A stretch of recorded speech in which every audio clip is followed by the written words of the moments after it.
கேட்டை நட்சத்திரக்காரங்களுக்கு கேட்டை நட்சத்திரக்காரங்களுக்கு மிகுந்த குழப்ப நிலையிலிருந்து வெளிவரக்கூடிய அற்புதமான மாதம். தாங்கள் பகை உணர்ச்சியை மாற்றிக்கொள்ளுங்கள்.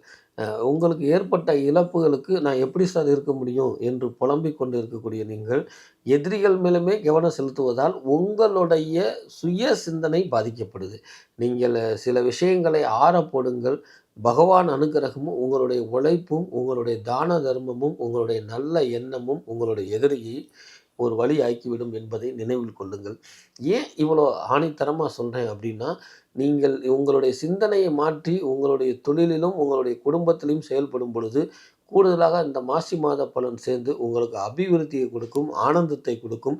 அதே நேரம் பாதிக்கப்பட்டவர்களுக்கும் பாதிப்பை ஏற்படுத்தும். ஆதலால் நீங்கள் அவர்கள் மேல் கவனம் செலுத்துவதை விட்டுவிட்டு, உங்களுடைய தொழில் மற்றும் குடும்பம், உங்களுடைய உடல் ஆரோக்கியம், பெற்றோரை ஆரோக்கியம், சேமிப்புத்தன்மை இதில் கவனம் செலுத்துங்கள். வெற்றி உண்டு என்பதை உணர்த்தக்கூடியது இந்த மாசி மாதம் கேட்டை நட்சத்திரத்துக்கு.